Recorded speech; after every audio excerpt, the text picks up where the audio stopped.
We're Ace Comicals. My name's Greg, and today I'm joined by my co-host Rahul. Let's get started.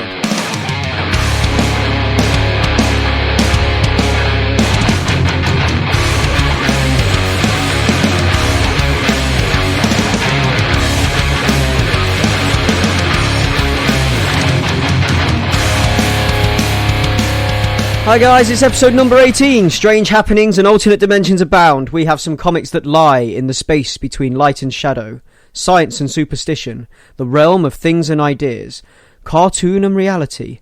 Welcome to a dimension that is not only of sight and sound, but also mind. Mainly sound and mind, because this is a podcast. Welcome to Ace Comicals! That was a great intro. Well, it is deserved, I think, this time, because we've got some books that kind of have that kind of Twilight Zone-y feel about them.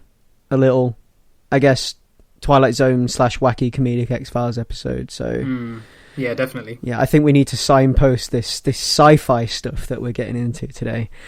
So, I guess without further ado, we should just jump straight into what we've been reading. Yeah, go for it. Yeah. Straight in. So, we will start with DC's Dastardly and Muttley, which, as a kid, I used to watch. People knew it as Catch the Pigeon because of the theme tune, but Dastardly and Muttley's Flying Machines, or Dastardly and Muttley and Their Flying Machines, I can't remember what the actual proper title is, it's one of those two, and Wacky Races, which also feel Dick Dastardly and his dog sidekick Muttley. Now, these guys were like the villains, the bad guys. It's the old Hanna-Barbera cartoons. I'm sure you've watched Wacky Races, Ray. Yeah, I saw Wacky Races. Yeah. I didn't realise that Catch the Pigeon and Wacky Races. And what was the third one you said? No, Dastardly and Muttley's Flying Machine is Catch the Pigeon. It's just we all knew it as Catch the Pigeon, but it's still Dick Dastardly and Muttley. Yeah, I just didn't realise they were different things. I always thought they were the same cartoon. I never went back and watched it. No, yes, they're all different. And my favourite was the Flying Machines one, because they basically it's like a team of aviators, kind of World War I-esque, coming up with increasingly convoluted flying machines, trying to catch this messenger pigeon that has an important message, and they need to stop him. And you end up rooting for the pigeon, I guess. Of course you end up rooting for the pigeon. That poor pigeon. It's like there's 20 people chasing after it. Yeah, but, Dastardly and Muttley were like a big feature of that. They were great. So, this book is a weird and wacky spin on an otherwise grounded in reality war story, I guess. You've got this nation called Unlikely Stan that is firing up it's like a kind of Middle Eastern-esque type place. And they're firing up this, their first kind of reactor powered by this, is it Unstabilium? Yeah, like the entire introduction is all just nonsense. Like nonsense sci-fi terms, like Unlikely Stan and what did you say it was? Unstabilium. Unstabilium, yeah. Unstabilium nuclear reactor. Unstabilium 239, which is supposed to be rather unstable. And this reactor, this power plant was created by somebody called Professor Dubious. So in the kind of tradition of these sort of cartoons, it doesn't pull any punches, and it's not subtle, because when were these cartoons ever subtle? I mean, I don't think we're supposed to take it too seriously. Exactly, yeah, which is the first great thing about it. So obviously when they fire up the reactor, it all goes wrong, and you end up with this nuclear explosion. And I love this double page spread. It's great. It's like page 2 and 3 when you open the book, and it's just when it's like the title page, it's like chapter 1, and I guess that's why they call it the blues. And you can actually imagine that playing while this explosion's going off, and this there's like a vulture getting fried with its eyeballs hanging out of his head. It's great. It's not eyeballs in this comic. Yeah, I wouldn't say it's grotesque at all. I'd say it's it's cartoon, it's comedic. But imagine artwork that is it's got a realistic flair about it, but it's like cartoon surrealism when it needs to be.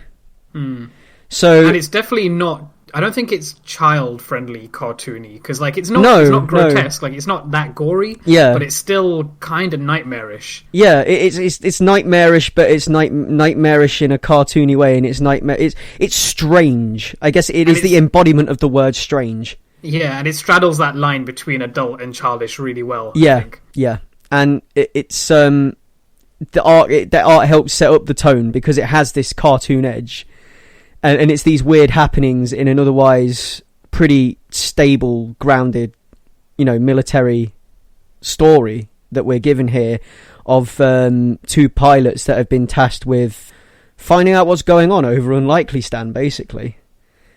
Yeah, like a week after the explosion has happened, and they assume that the land has been irradiated with nuclear waste or whatever, nuclear fallout. So they're doing a little bit of recon, and basically Dick Dastardly, or as he's known here at the beginning, is Richard Actually, and he's brought his co-pilot along with him.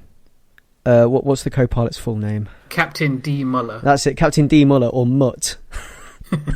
And Mutt has brought his dog along, so you can see where this is going already. It's ridiculous. Yeah. These two fighter jet pilots with a dog in the back. Oh my god, yeah. And obviously they fly over Unlikely Stand. They fly over the what's supposedly the where the explosion took place, and a drone goes over the top of them. And this drone has got this weird gas coming out of it. It's called War Pig 1. And I'll just leave it there. I won't say any more because that's when it gets weird.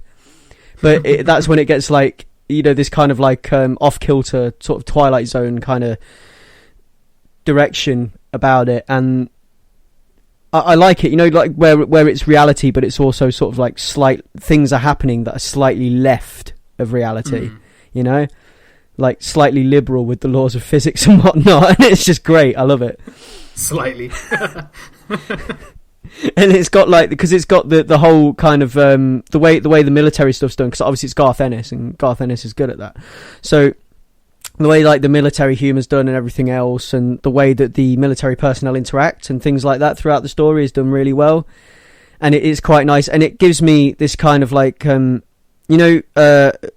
keep comparing things to X-Files, especially sci-fi stuff, but if you've ever watched the comedic episodes of X-Files, where things are a bit weird, they're not as serious, because you got the serious X-Files episodes where things are supposed to be scary or supposed to be, but then you got the ones where it's just supposed to be plain weird. And yeah, because the line between horror and comedy is quite thin. Quite close together. Some say there isn't one, but yeah. Oh yeah, yeah. I think I see what you're getting at, where it's just got that weird edge to it. Yeah, where you're not quite sure if you're supposed to be freaked out or giggling at it. And that's what I like, because some people will probably be freaked out by it, but some people will giggle at it, and I really like that. I like that it's something you can take one of two ways, but obviously framed the way it is, based on a Hanna-Barbera cartoon, you're supposed to giggle at it. And it has that great kind of edge about it, which I really do like. So yeah, I think the only thing that I'm not so I really enjoyed this, don't get me wrong. I think I wish it had dived a bit more into that weirdness, because as it stands right now, it is quite, or it presents itself as really grounded and serious, because it does have this military look to it. And I kind of want more, and I think that's what they'll give us from issue 2 onwards. But it's that constant thing of picking up a new issue 1, and it having to build up everything in just 20 to 30 pages. I know, but you're just I want the trade. But the thing is, it kind of, I think it does really well of just bringing in a little bit of what it's hopefully getting at. That's what it's meant to do. It's one chapter. It's supposed to hook you in. You don't want the whole reveal of everything in the first episode of something, do you? When you I want the whole reveal. Just give it to me right now. Just give me all the weirdness. That's what I want. So you'd rather have a movie than a TV show? Always. Yeah. Okay. Always. I think we might have discussed this in our private lives, but always movies over TV shows for me. I don't have the time for that. Ain't nobody got the time for that. But yeah, it's great, and it hooks you in, and it eases you into the weirdness, and obviously it's going to get wackier and wackier as it goes along. I think that's the point. So yeah, Dastardly and Muttley. I thought that one was fantastic, and I'd recommend it. Change of pace now.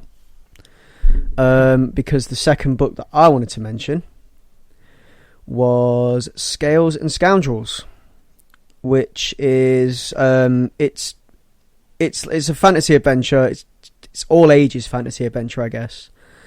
It's aimed at, anyone could pick this up and read it. It's aimed at children. It's aimed at adults. There's stuff in there for everyone. It is a really relaxing book to read, actually. The art's beautiful and vibrant, and it is perfect for the fantasy setting. It's got this kind of dreamlike quality to it with the way the colours are used. I really like the way that Gallard has done that. I love the artwork in this book. It's very loose with the lines. The designs they're very loose, and I like how it flows and how loose it is.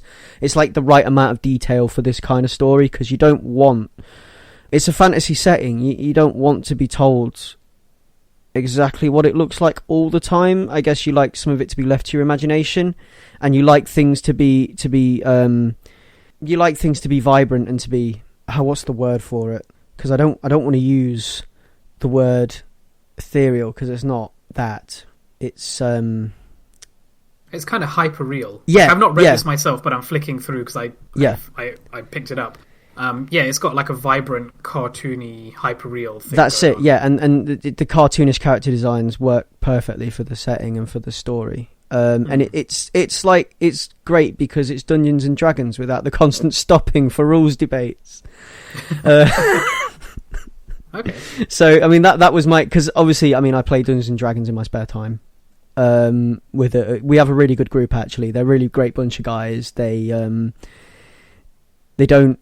don't have many table arguments about rules and things like that, because it's all kind of set in stone. The DM we've got at the moment really knows what he's doing and knows the rules. So you can contest something, you run it by him, and he's like, no, this is the book, this is this, and it's fine. No one argues or questions too much. It's quite good like that. We do get into some debates about strategy when we're given a scenario and how to tackle it, because different characters obviously want to go do different things and you pull in different directions. But this book is basically all the fun of Dungeons and Dragons without the things that people associate with Dungeons and Dragons that probably aren't so fun, like the table arguments and such forth. So it's great for that. It's got that real bouncy sort of feel about it with the way that the story's written, and it doesn't take itself too seriously either, which I like. And I think that's down to the fact that we've got Sebastian Gerner on it as a writer, who is your man from Shirtless Bear Fighter. I knew I recognised the name. Yeah. Right. So it's the story is excellent, and it's like it moves along at a really decent pace as well, I find, and it's fun from start to finish, and the characters introduced are excellent in the way they're set up, and and inspired as well. Actually, some of the character designs, I love it. So we've got this young girl who, it starts off and she's playing cards in a tavern, and she gets caught cheating. She's won a lot of money, and she gets caught cheating, and obviously a brawl breaks out. She takes a couple of hits, and then all of a sudden you learn that there's something a little bit special about her, because there's fire, and it seemingly comes from nowhere, or her. And she's on the run from the town guard because she basically burnt this tavern down. Obviously, like, nobody gets hurt or anything, because it's, nobody gets too hurt anyway. It's just good. It's that kind of like mild peril type thing, And she manages to sort of make her escape, and she bumps into another group of adventurers, and I don't want to give too much away about what's going on here, but it's that kind of, she's special, and she's special in a really cool way, which is revealed halfway through this book, so I can't say it. And it's I really like it, and it's a really nice play on the way that dragons work. I like it. I think it's really cool. And if you're into fantasy settings and Dungeons and Dragons, I think it's a good one for you to pick up. It's a nice, relaxing book to read. Like I said before, it's not. Sometimes you get, if you're reading a book that's the high stakes stuff and a lot of drama, you kind of get a little bit. You get that kind of stressed out reading it. But this is something you can just sort of read and sort of smile all the way through it. It's very relaxing. Yeah, I'm getting the bouncy vibe from it, like I said earlier. Because I picked this up, I just haven't had a chance to read it. No, but I was caught. I was grabbed by it because of the cover. Like you said, it's got this really, like, I don't want to use the word shiny because it's not. It's like kind of flat. I don't know, flat but vibrant at the same time. Like it's got a kind of cool, I don't know, almost Ghibli-esque. This is what I love about it. These kind of dream worldy colours. You know, it's vibrant and it's smoky and it's like, I don't know, I just love it. It almost feels like it's like I kind of know how you feel about not wanting to use the word ethereal because it seems too easy. It's not ethereal though because it's wispy... got it. For me, it wouldn't be ethereal because it's got hard lines. But those hard lines are very loose, so they're not. It's not like a solid outline on anything, you know. But there are solid lines there, so that's what I think is the way I would.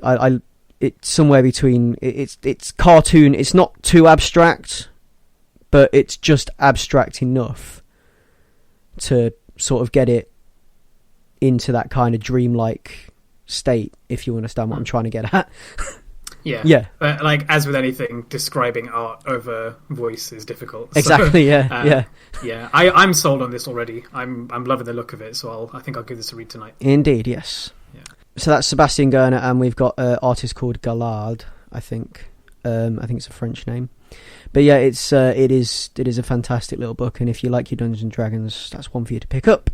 So, Ray, let's dive into something on your list because you've been doing something a little bit fantasy-esque, which I'm intrigued. I'm intrigued by the premise of this one after you were talking about this before. So, so coming off of Dungeons and Dragons fantasy and mild peril, so I've been reading something called Delicious in Dungeon, or it's a Japanese manga, originally called, I think it's Dungeon Meshi, which means dungeon food, literally. So it basically follows a band of adventurers who we see from the start failing a mission to slay a red dragon. So one of the main characters gets eaten while they're failing this mission, and the rest of them flee while the dragon's doing that. They determine that they basically have a month before the dragon's digestion makes resurrection of this character impossible, because you can't resurrect someone from poop, obviously. And so they set to work tooling up and rescuing her before it's too late. Couldn't they just have like a kind of shambling poopy Clayface?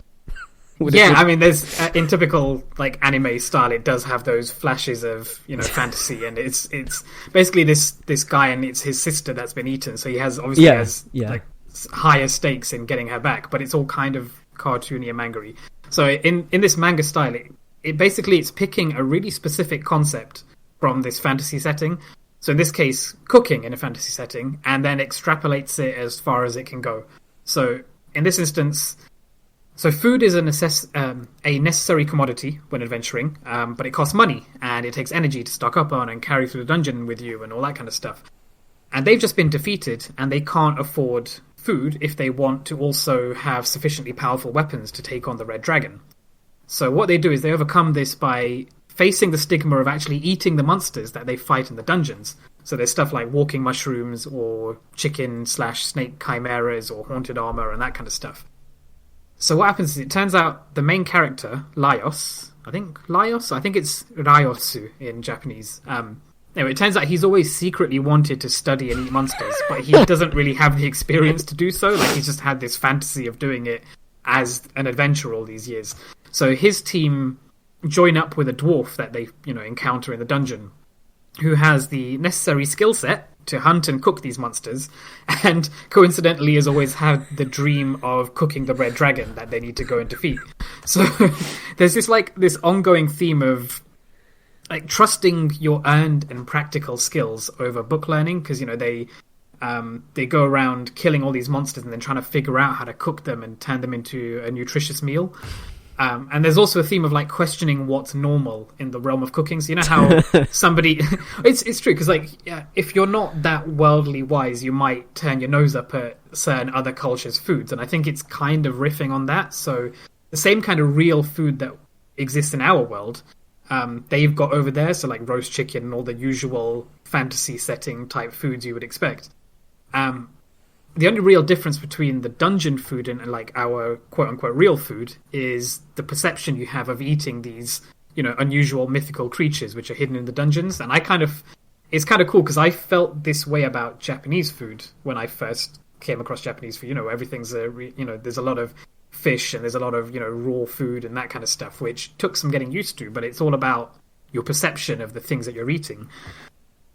So like the bulk of each issue is basically encountering a new scenario, and within it encountering a new monster, and then determining how to kill it, and then how to prepare it into a nutritious, tasty dish using unconventional anime methods.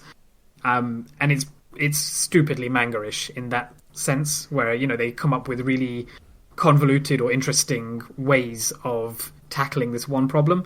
And it always ends up in essentially a splash page of the final product, complete in a very Japanese way, I find, complete with a statistical breakdown of its nutritious qualities. So it's its calories, its carbs, its proteins, and etc. on like a stat wheel. It's ridiculous. I mean, the only real issue I have with the comic is that there's only one female character aside from the one who gets eaten in the first 5 pages, and she's a stereotypically whiny naysayer, always complaining about the gross foods that she has to eat and generally being kind of useless, which they kind of address because she's a magic user and her skill set hasn't been necessary up until this point in the story. But she because she's a magic user, she represents the book learning side as opposed to the practical, pragmatic side. And I guess that's going to be her character arc at some point, but so far that's a little bit frustrating. That's the only downside I have to this. But other than that, it's kind of a cool fantasy setting, but taken from this really specific position of what would you do if you needed to survive on the weird foods that you have in an underground dungeon. I mean, this is kind of me. Sorry, go ahead. Sorry, I was going to say it sounds to me like a riff on the RPG mechanic that you get in some games where you have to craft things from monster parts. Yeah, it basically is, and it doesn't give too much away at the start, but obviously there's hints to you being able to resurrect. Death isn't final in this story, and they talk about things in very RPG stat ways, but I don't think it's a game. I don't think it's a simulation. You know how you have these other Sword Art Online where you don't realize that it's a simulation until a certain point into the story. I don't think it's doing that. I think it is what it is. Yeah, it just happened. The world happens to have these RPG fantasy elements to it. Yeah, no, that's pretty cool. I like that. I think you'd really like it, and the artwork is actually kind of Western in a lot of ways. It doesn't look like your typical shonen manga. I don't think it's shonen anyway. I think it's seinen. I forgot what the different genres are. But the main character looks like a Western type knight, and it has the Western type dwarves and with the big beards and everything. But it still has its Japanese manga slightly cutesy look to it, and all the monsters skirt the line between being kind of cute from certain points of view, but then when brought in close, they have lots of detail and they're quite scary and everything. It's pretty cool. It's pretty cool. Sounds pretty cool. Sounds like something I ought to pick up and take a look at, which I probably will. I think it's definitely the kind of thing you would like, because it's got the whole, Dungeons and Dragons vibe to it. Yeah. And food, because I know you love your food. Yes. So. And they make these really gross, quote-unquote gross. I think the thing you're supposed to learn from it is that food is food and not everything, give it a chance, it's not always gross. But these kind of gross animals that they turn into really delicious-looking meals, it's weird. Well, yeah. Gross dungeon animals. Just slicing up a chimera or something. Well, there's bits they slice up a jelly and then dry it and turn it into noodles. It's just odd. Yeah.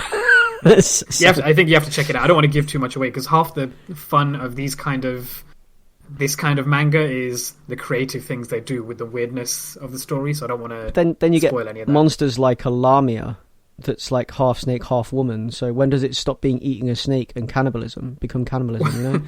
It's it does kind of get into those points a bit later on. Yeah. So, it does tackle that kind of thing. Okay, so I guess the next one is one that we've both kind of read. Oh, right. So Captain Phasma. Yes, that one. Or, as its full title, Journey to Star Wars, The Last Jedi, Star Wars Captain Phasma, Book 1, Part 1, Captain Phasma. Which is crazy. Let's just call it Phasma, yeah? Yeah, it's Captain Phasma. It's brilliant. It is a really cool book.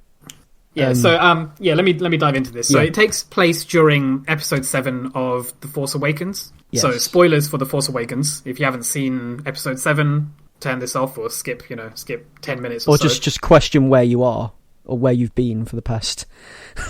Yeah, which specific rock have you been hiding under that you don't know what happens in The Force Awakens? So basically, this takes place in the period when Han, Chewie, and Finn are infiltrating Starkiller Base towards the end of episode 7. It starts at the moment when they corner Captain Phasma, make her lower the base's defensive shields, and then force her into a garbage chute. And then the comic follows the immediate aftermath. So, right, I thought the artwork was stunning in this. Like, it's got a really wistful 70s vibe in that, you know, if you ever read the Star Wars Extended Universe novels, the way that the covers of those novels looked, like everything was, it just had this, like, I don't know how to describe it. It's the way they draw her chrome suit. Well, there's this softness and this, like, very 70s, like, almost dulled thing to it. But it basically, the comic has every other panel with Phasma looking completely badass while destruction on the Starkiller base is happening all around her, and then explosions reflecting off her shiny chrome badass armor. Like, did I mention that she's badass? Like, she's totally badass. So we get these, like, really densely filled motion frames. She's like the Terminator. She's proper like the Terminator. Like, we get these motion shots of all the chaos happening all over the base while Phasma is narrating the action, and it's kind of framed as her providing the debriefing notes of what happened during the attack and how she attempts to apprehend the culprits responsible. It's so cold. So, yeah, and, like, my favourite bit is she's escaping on a zip line from all these explosions happening behind her, and the narration that the debriefing that she's giving says, "When explosions had sufficiently subside, I continued pursuit." Badass. It's so badass. And there's like there's some really amazing scenes which kind of coincide with the events that we see during the climax of The Force Awakens. I don't want to give anything away, but like, just the lighting and the coloring, and I don't know,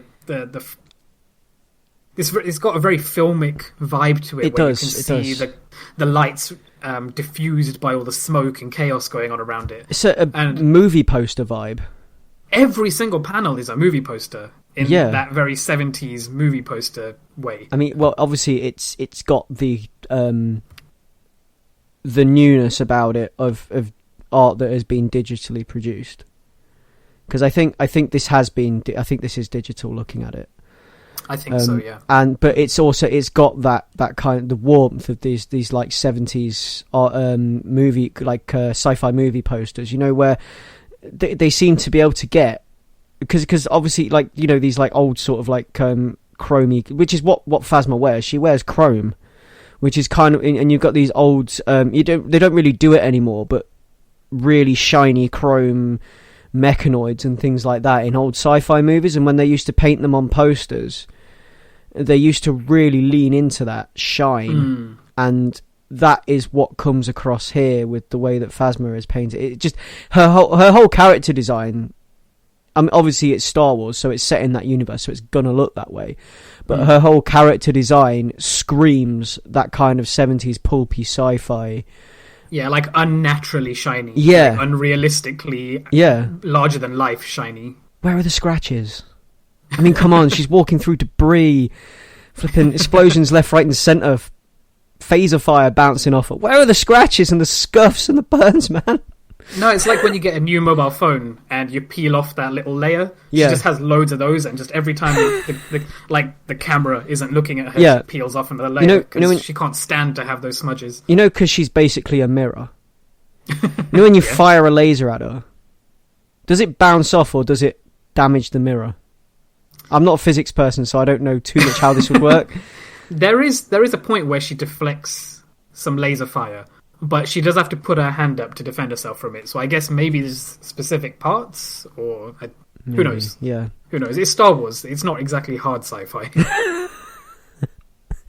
It's great, nonetheless. The one thing that disappointed me about this book, I thought, I don't know where I got the idea of this from, but I wanted some origin story in there. I was like, oh, we're going to finally find out who Phasma is, about the this badass woman underneath the mask here. We're going to find this out. This is what I wanted. This is what I've been... Since she was introduced, I think me and probably a lot of other people have wanted to know what makes Phasma tick, right? Why she is how she is. Yeah, what is Phasma's deal? Because we learn nothing about her in episode 7 besides the fact that she's like cold and cool. So I thought this was going to be give us a little bit of exposition, a bit of background for Phasma, this book, but it doesn't. And when I opened it, I was reading it, I was like, yeah, this is amazing, this is great. I love the fact that it bridges the two films, and obviously it's building hype for something I'm going to go and see and be very excited about when it does drop. But like, I wanted an origin story, you know? So it's like going out to buy ice cream and having a specific flavour in your mind and already being able to taste it in your mouth, and then getting there and they haven't got that flavour, but then you settle for something else, which is nice, but it's not what you wanted. Yeah, it's not like it's replacing it with a crap flavour. It's not like you wanted chocolate chip and then you end up with lemon sorbet or something. Like, no. It's an equivalent thing. Like, it's still pretty good. Yeah. You end up with, I don't know, cookie dough instead. Yeah, but really you wanted rum and raisin because you've been hankering for rum and raisin all day, you know? So I don't know. I was quite satisfied with this because I didn't have an expectation of it being an origin story. But I like what it's doing, and I guess it is a bit of a cop-out in that it's just bridging between the two films. But I mean, to be honest, it sprints through the story without really explaining or, I don't know, demonstrating who she is in much of a way. Like, it doesn't really show her the resourcefulness she clearly must have to escape these circumstances, but the flow of the action is so relentless, you kind of don't care. Yeah. And I think that's very Star Wars in its own way. Like, it doesn't go too far to explaining things. It just it's enjoyable action. It does things and presents those things to you, and you take those things in through your eye sockets, and it's great. But like I mean, I think that the resourcefulness will come out in subsequent chapters, because I think there's going to be some sort of odyssey. I think there's an odyssey being set up here, a journey, right? And I think she's going to be bouncing around the galaxy a little bit. But I mean, like, the real kick for me, the real kick in the teeth was when I opened this book wanting an origin story. Didn't get an origin story, which is fine because, you know, I made my peace with that. I was eating cookie dough when I wanted rum and raisin. I was like, okay, I can settle for cookie dough. I get sort of like partway through the book and there's an advert for a novel, which is Phasma's origin story. Really? Yeah. So I'm flicking through it and I see this advert for this like prose version of Phasma's origin story, and that was the real lemon in the eye. That was. I don't suppose you remember what the title of that book was, do you? I've not got the comic in front of me at the moment, so I can't see the advert. But it's I mean, just the fact that there even is one. I didn't realise that was a thing, because I bought this digitally, so I didn't have the It's the fact that I was, you know, all hankering for an origin comic, and I've been told, you can have it, but it's in prose. You can have it, but you're going to have to read it. Yeah. I'm not that bad. I do read books. If it doesn't have pictures. Not to disparage the medium that we spend, you know, an hour of our week talking about. Hey, it's a viable medium. We all know this. I'd be curious to check it out, especially if it does. If it does give more of her character details, and then I can do a TLDR for you if you like. So I'll try and find that. But I mean, I would be tempted. I would read it myself, but it's just like, because I obviously do this podcast because I love this medium and I think it's a great storytelling medium, and this is where I get the majority of my entertainment and stories. I mean, I do read books as well. I do watch TV as well, but this is my thing. So if it's coming out as a book, it obviously I'm not going to enjoy it as much as I would enjoy a comic. That's just me, you know. But yeah, that was the lemon in the eye, opening and seeing that advert. So yeah, I mean, other than that, it's fantastic, and yeah, it really does. I mean, obviously, the only reasons I don't enjoy it are personal to me. I've done this to myself, you know. It's not because it's a bad comic by any means. It's really good. It's just it just wasn't what you were set up to just wasn't what I was setting myself up for. But I'm going to continue to read it because I really did like it, and I like what it's doing, and it is building hype for the next movie. Which, you know, I'm ready to get excited about that now. So yeah, let's go. So that was writer Kelly Thompson, artist Marco Checchetto. Checchetto? I think Checchetto. Checchetto. I'm not sure. So I guess the final book on the list today is a book called Elsewhere, which we are now 2 issues in. This story is the story of Amelia Earhart, the first female aviator to fly solo over the Atlantic. I don't know if you're familiar with her. Are you? Mm-hmm. Yeah? Yeah. I can see why you would...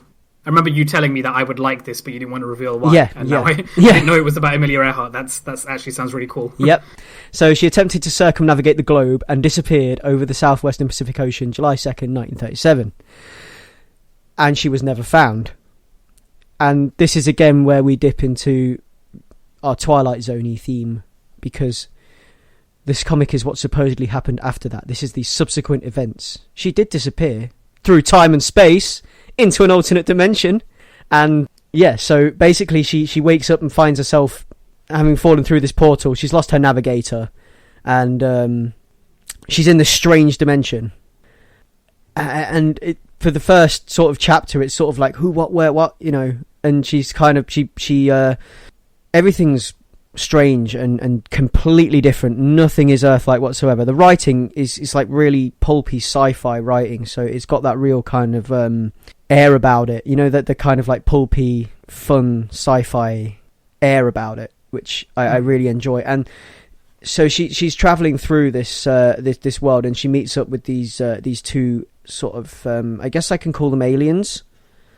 We don't know what relationship this dimension has with our own dimension yet, and there's some kind of fantasy realm with an evil overlord, and she ends up getting taken prisoner, obviously because she's fallen into their domain, and this guy's obviously really mean, and he's like subjugating the entire realm, and they've got the freedom fighters, and yeah, it's just cool pulpy sci-fi where she's in this alternate dimension, and I think it's just going to follow her journey through this place, and I'm assuming because she was never found in real life, this is where she ends up. And I think it's nice, you know. I think it's nice that they're doing this, that they're you know, she disappeared, but this is where she ended up. And also there are other people introduced as well that have vanished, but later on in time. So people like kind of like a Bermuda Triangle type deal. You know, like where people vanish over the Bermuda Triangle, but then people in the 1970s also vanish over the Bermuda Triangle, and they're brought into the same time and space with people that vanished in 1930 or whatever. So you've got that in there as well in this second issue. And obviously it's going to be these guys working together to overthrow this kind of evil overlord, who wears a helmet and looks really badass and evil. It's got these and I just love it. I love the character design. It's not overly laden with lines. It's bold and it's quite colourful, and it works well with the pulpy writing. So it kind of creates this pulp sci-fi space, as I keep saying, you know, and it's a good place to be. And I really enjoy it, and I enjoy this. I like what they're doing here with this historical figure. That the fact that, you know, like what they've done here with someone who that in real life vanished after trying to achieve something tremendous, and then this is apparently where she ended up, and I quite like the idea of that. I think that's pretty cool. It's an interesting way to talk about her legacy as well. Yes, indeed. Yeah, I think I'm gonna have to check it out before I make my mind up on how I feel about that. Yeah, no, I think it's a really cool book. I think you would enjoy it big time. Okay. Yeah, she's pretty no nonsense and badass in this as well, which is really cool. So I quite like that. That was writer Jay Farber and artist Samei Kezigin. I'm sorry, I'm butchering your name. So, I guess that brings us to the end of the comics we were going to talk about. So we have a list of what is coming out alongside this podcast. So this podcast will go out on the 13th of September, and these are the comics that we're looking forward to picking up when this podcast goes out. So we've got Curse Words number 8, Dark Knight's Metal number 2, Mr. Miracle number 2, Redlands number 2, Winnebago Graveyard number 4, which will be the conclusion of the story, and obviously we're all very excited about that. Oh yeah. Clue number 4, which is one for your list, I believe, Rahul. I think I'm the only one reading that. Yep. Yeah, I'm loving it. Teen Titans number 12, which is going to be part of the Dark Knight's Metal story. Oh, okay. Yep. TMNT Amazing Adventures Robotanimals number 3, which I think that's Leon's, isn't it? Yeah, it's got to be. It's Turtles, it's Leon's. Sure it is. Another Turtles comic, TMNT Universe number 14. No prizes for guessing who that one's for. Transformers Lost Light number 9, which I think Transformers Lost... It's been really good, actually. I mean, the Transformers comics from IDW have got a reputation anyway. They're great. But Transformers Lost Light has been pretty cool. Venomverse number 2. Mech Cadet U number 2, which we talked about that last time, Mech Cadet. Yeah, which I've fallen in love with. Yep. It's great. So, yeah. Shadow number 2, which is a Dynamite book, which I think a movie called The Shadow. You remember that? No, guy with a red scarf and a black hat. I think you might have talked about it in the past, and I've looked it up because of that. Yeah. But I never watched it as a kid or never read it as a kid. That's based on comics from way back when. Okay. And we've now got a new Shadow comic, so that's pretty cool. And Gru Play of Gods number 3, which I have talked about previously on the podcast. So, I guess we have some questions to tackle now. Let's do it. Yeah. So, we have a question from Askew, friend of ours, Askew. He asks us, out of all the franchises you know and love, which one would you want to protect the most in terms of protecting it from having a film or a game, etc.? So, as in something that's a comic, I believe is asking, from the comics that we read, which one would we want to keep solely as a comic, and would we least like to see as a game or a movie? I mean, I don't know, because I'm generally not that precious with these kind of things. Like, I think I like to see the things that I love in as many mediums as I can. Like, I tend not to get too down on it before I see it, but the exception being when it actually comes out and it turns out to be crap, as it so often does. So, for example, something like The Last Airbender, which got turned into a terrifically bad movie. Yeah. Which I'm not one of those people that I let it ruin the original for me, but it leaves a sour taste in my mouth that something that I love that could have been so good in the right hands turns out not to be. That's when I'm disappointed. But I don't think there's anything that I would hold dear enough that I wouldn't want to see somebody at least attempt it. I guess for me it would be something like Saga, where it's so big that there's so little chance of getting it right, but then I don't know, we've seen stuff like that happen before go the right way. And I suppose with like the big franchises that we have these days, we can have something like Harry Potter, which, while it doesn't reach the heights of the source material, I think it still has some merit. The movies, for example, for Harry Potter have some merit, and they have a lot of like stylistic consistency, and there's a lot of energy and money and love put into those movies, and you know, the vibe of it is perfect in some ways. I don't know, I can't think of anything besides something like Saga, which is so huge in length and breadth that if anyone took it on, it's a massive undertaking, and it's something that you'd have to really if it wasn't given the respect and the budget, it comes down to budget in some ways. Like, if it's not given the budget that it deserves, then just don't even bother. Also, respect for the source material, because a lot of the times there's an issue with that. You do get it, which I think is what leads them to be bad movies in the eyes of fans.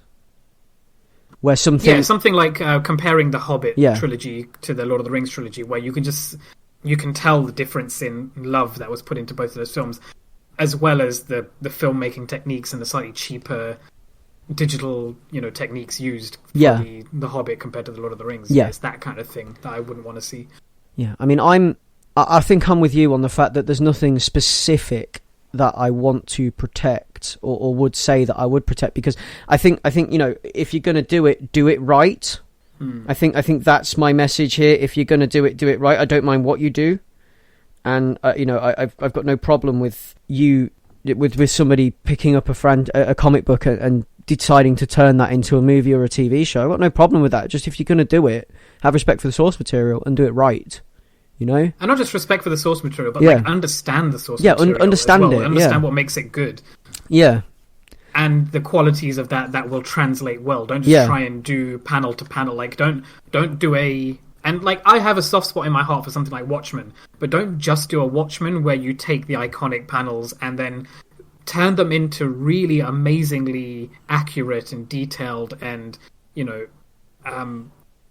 soul-filling scenes, like moments, and then construct everything around it really poorly. Like, don't do that, because that's yeah. Then I have no choice but to want to see it, but then kind of feel dirty afterwards. But yeah, no, I understand what you mean. Yeah, it's got to be. I will say this, that if I have no problem with people taking things, because I mean, at the end of the day, you got to think about it this way, right? How many things, or how many stories and mythoses and characters have you been introduced to via a medium other than comic books before reading the comic books?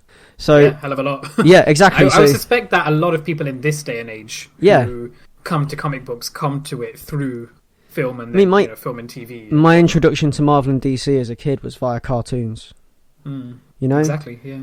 But so if you're going to do something, do it right, I guess, and have respect for it, and understand what it is that you're taking, and you know, so that then when you do produce a film, it will be a good film and people will love it, and you won't have this problem where people start to disengage from that part of the front because they get precious about it and disengage from it, and you know, you won't have that issue because people will see the film and they'll be like, okay, yeah, it's great. I mean, there are a lot of really good examples of. I think the Marvel universe has done pretty well in recent times, the way they've adapted stuff.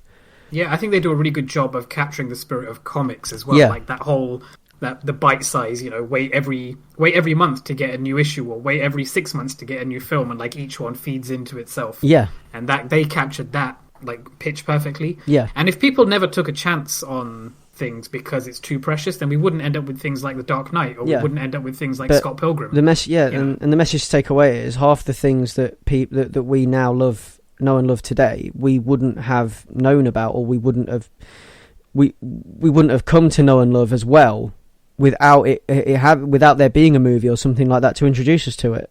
So we do need these things. It's not like I'm blanket saying don't ever do it or anything. I'm just saying if you're going to do it right. So basically what we're saying is, Askew, stop trying to bum us out. Yeah. We love this medium. Nothing's too precious. We want to see all of it in as many things as we possibly can. Yeah, just not all of it like Suicide Squad. What? What film? I've never heard of that. Okay, so we have another question from our friend Mike. Friend and listener Mike. So Mike says, "Hi guys, Mike here. What would you say is your favourite obscure comic that you love but no one talks about? For me, it's either Billy Budd, KGB, about a Russian sleeper agent, or Miss Don't Touch Me, which is a sweet comic about the first French dominatrix. How about you guys?" So, first of all, we have to define obscure comic. Because I don't think you can. I mean, what constitutes obscure? So is that obscure? Because obscure, I guess, is only down to where the comic was produced and I guess the circles you run in. Because things that I guess it depends on how deep you're diving into. Yeah, like how it depends on your perspective. Obscure, I guess, because it's not an objective thing, is it? Exactly. I mean, I've read articles that deem Junji Ito books obscure. But you wouldn't say Junji Ito is obscure because most of the people we know has read Junji Ito, right? Yeah, exactly. So we've all read Amigara Fault. So yeah. I mean, I say that I say that's like with tongue in cheek because not everybody has, but we all have in our circles. We've all read that and we reference it and whatnot. Yeah, exactly. But I've never. I don't know what would constitute obscure. I mean, I say. If you mean something, I guess I can define obscure as anything that isn't mainstream, as in Marvel or DC or IDW or the more sort of like front and center well-known Image stuff. Anything that isn't that on a comic stand that, I get anything that doesn't get as much press, I guess I can deem obscure. So I guess some of the things that we talk about on this show actually, I'm going to go with Godshaper. Okay. Which is Boom Comics. I think that's pretty obscure. I don't think that's massively well-known book. I mean, would you agree with me there? I think so, actually, yeah, because it's one of those that doesn't occupy a lot of shelf space on the shops that I visit. And it's contemporary, like it's still ongoing. but you don't see it like having 50 copies on the shelf kind of thing. It's always kind of tucked in the back. Well, I mean, I think that's a good one. When I go into my comic shop when I visit to pick it up, there's it's never on the shelf. It's either because it sells out fast or they don't order that many of it because there probably aren't that many people reading it. I mean, I always get one saved for me, but yeah, it's just one of those books. And other books that I guess that we talk about that you could deem obscure. Or books that I read that you could deem obscure. So there's Packless, which is pretty. I guess that's pretty obscure because it's quite an indie production. And it's an anthology as well, which it's an anthology. Tends to put people off. It's on the Image label. It's quite an indie production. It's quite personal to the writer and artist, actually. So I think that isn't, and I really like it, so I'm going to go with that and Godshaper as two recent obscure comics of mine, because there's going to be other stuff that I've read, but they don't jump to the front of my mind all the time, or I it's been so long since I've read them that I'm not going to be able to talk about them and feel comfortable talking about them, I guess. So I'll go with those two for now. Yeah, I think I would say, so something that I've mentioned on previous podcasts would be like Jason Shiga. So I've talked about Demon and Meanwhile, so these very math-heavy, kind of gruesome, time-travel-y, convoluted, folding in on themselves kind of plot. Yeah. That kind of thing. I don't think I've ever met anyone else who's read Jason Shiga. That's not to say he's not popular. That's the thing, I don't know. It's obscure to me because I don't think I've ever heard anyone else talk about it. I picked up Meanwhile because I found it in like a secondhand bookshop. And then I went on to find Demon because... Actually, no. I went on to find Demon because it was nominated for an Eisner Award, so I guess that can't be considered obscure. Yeah. But I don't know. I mean, maybe, like, if you have an opinion on this, write us in. Yeah. Let me know how you found... But then again... something like that. Just because it's known about in critic circles, it doesn't mean that the general public are buying it. I mean, that's very true, because the only reason that I even took note of it was because I recognised the name from something obscure that I picked up five years before that. So, and something getting nominated for an Eisner brings it to the forefront.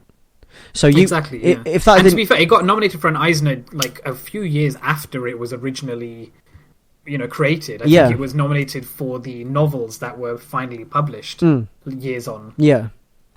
So I think there's a lot of that play in it, depending on I mean. As I was saying before, geography plays a part in this, because if you grow up in Japan on manga in Japan, then you're going to know about things and have read things that Western manga fans aren't going to know about and have read. I mean, coming to that point, I've got a colleague at work who is a big fan of Valerian. Yeah. Which I hadn't heard of until the film came out recently, but apparently it's huge in France. Like, this massive, ongoing, really popular, famous sci-fi series that has French origins. Yeah. And that's one of his favorite cartoons that one of his favorite comics that he grew up reading. So there's always something for somebody. I mean, I think the other one that comes to my mind is something like Valve Presents. So it's called Valve Presents: The Sacrifice and Other Steam-Powered Stories. So it's stories that center around the Half-Life, Portal, Team Fortress, and Left 4 Dead universe. Yeah. I would call this obscure because you kind of have to be a fan of those original IPs to even get much out of these stories, but they are really good stories in their own right, because I mean this comes off something that's affected quite a lot of people recently with the release of in the wake of Epistle 3. I don't know if you heard about this, but basically people have been clamoring for Half-Life 2 Episode 3 for almost I think over a decade now. I can't remember. It's been a long time. Yeah. And recently, the lead writer, the guy who was the lead writer of Half-Life at the time, recently released on his blog something entitled Epistle 3, which is a really blatant, like really poorly veiled description of what can be assumed to have been his plot for Episode 3, Half-Life 2. And I remember reading this and hearing lots of opinions of people who, this is closure for a lot of people, where they get to finally have the story that they've been waiting for ages, but it's like in the wrong medium. It was supposed to be a video game. It was never supposed to be written down in 5 really brief paragraphs explaining what happened to these characters that you've been playing for hours and hours of your life. Yeah. And I kind of just wish that they'd made Epistle 3 into a comic the same way that they did with the Valve Presents book. So that's been on my mind lately. And the Valve Presents stories are really good, like the Portal story, which explains the character of the Ratman, who's kind of in the background of both of those games. Yeah. Explains what he does and his interactions with Chell in the background. It's it's some really cool stuff there. And I don't know how many people have read that. But if you're a fan of any of the old Half-Life, Team Fortress 2, Left 4 Dead, Portal works, check out that Valve Presents. So I think you can only get it in hardback. Yeah. So in short, to kind of wrap this answer up, it's largely depends on opinion, what you would deem obscure. Maybe geography plays a part in it, which we've mentioned with France and also Japanese books as well. And I guess it's down to the circles you run in and the people you interact with on a daily basis and what people recommend to you. That I guess is how you define obscure. And we've given examples of what we deem to be obscure anyway. So. And I've never heard of Billy Budd KGB and Miss Don't Touch Me. So neither had I. Neither had I. So and it's funny the use of the word obscure, because every time we talk about something, or every time you and Leon talk about something, and I'll be like, I've never heard of this. Mr. Miracle to me was obscure in my eyes. So it depends on who you're talking to. Depends on the angle you come at it from. So there we go. And I think that wraps us up. So let's close this one out. This has been Ace Comicals. You can find us at www.acecomicals.com. You can find us at acecomicals.wordpress.com. You can find us on Twitter under @acecomicals. You can send us an email question at acecomicals.gmail.com. You can DM us a question on Twitter. You can find us on Facebook and message us a question under Ace Comicals. Give us a like. You can find me on Twitter under @Batto, BATTOU. Ray, where can we find you? Yeah, you can find me on Twitter, so at Monkey. So that's at MOONKEH. You can find us on iTunes. You can find us on various podcasting applications. I'm sure, whatever podcatcher you use, you should be able to find us. Our website is kind of the hub for everything. So if you go to acecomicals.com, you can find a link to sort of every sort of avenue we take. You can find us on Instagram under Ace Comicals as well, before I forget to mention that. But so we're pretty available across the social media spectrum. So give us a like, give us a follow, give us some feedback, ask us a question. Definitely ask us a question. Yeah. Love questions. We love questions. We like talking about stuff. So that has been Ace Comicals. Ace Comicals over and out.